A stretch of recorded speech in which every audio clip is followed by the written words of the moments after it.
Commission को हमने बताया कि सब प्रोसेस हमने बारीक बेनी से खुद भी किया है, कानून और आईन के मुताबिक हमने प्रोसेस कंप्लीट किया है। इलेक्शन कमीशन से आखिर में हमने ये इस्तदा की है कि आखिरी date filing of nomination form 22 है। आप बराह मेहरबानी इस केस का फैसला और इस सर्टिफिकेट को वेबसाइट पे चढ़ाना ये 22 तारीख से पहले कर ले, ताकि हमारे वोटर सपोर्टर और जो हमारे कैंडिडेट्स हैं उनकी एंजाइटी ख़त्म हो जाए। और इस प्रैक्टिस को जिस तरह कमीशन ने हमें कहा कि रूल्स के बारे में बताओ, ताकि इलेक्शन आपके इंट्रा पार्टीज इलेक्शन की लेजिटिमेसी का सवाल है। मैं इलेक्शन कमीशन को कहता हूँ कि आप सर्टिफिकेट वेबसाइट पे चढ़ाए, ये भी जनरल इलेक्शन की लेजिटिमेसी का सवाल है।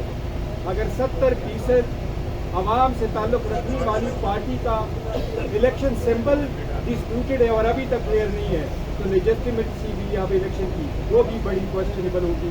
मेहरबानी करके इस मैटर को 22 से पहले इस तरह थे जिनका कोई ताल्लुक पीटीआई के इंट्रा पार्टी इलेक्शन से नहीं था, वो कुछ ऐसे सवाल थे, अगर मैं मिसाल दूं तो कुछ ऐसे सवाल थे कि आपको प्यास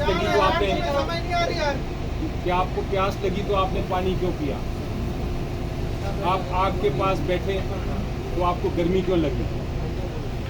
इस किस्म के इररिलेवेंट सवालात थे जिनके ऊपर हमने जवाब दिए, और इलेक्शन कमीशन ऑफ पाकिस्तान के जो मेंबरान थे उन्होंने भी अप्रिशिएट किया कि वाकई ये सवालात ऐसे हैं जो कि गैर मुनासिब हैं और जिनका इंट्रा पार्टी इलेक्शन से कोई ताल्लुक़ नहीं है।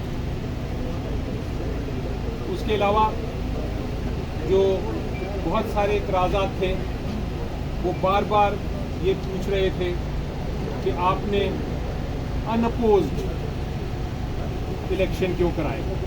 यानी कि एक सवाल ये था, आपको मिसाल देता हूँ, सवाल ये था कि आपका अगर चेयरमैन का इलेक्शन लड़ना था और एक ही कैंडिडेट था तो आपने वोटिंग क्यों नहीं कराई। उनसे बताया गया कि जो सवाल पूछने वाले हैं उनको शायद ये नहीं पता कि जब अनअपोज्ड हो, जब एक ही कैंडिडेट हो तो वोटिंग कैसे करा सकते हैं आप। वोटिंग तो सिर्फ तब होती है जब एक से ज़्यादा कैंडिडेट हो।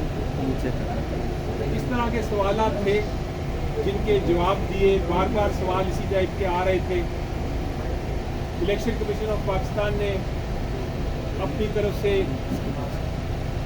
नोटिंग की, उनके जवाब देखे सवालात पूछे और इवेंचुअली ये सुनने के बाद रिजर्व कर दिया।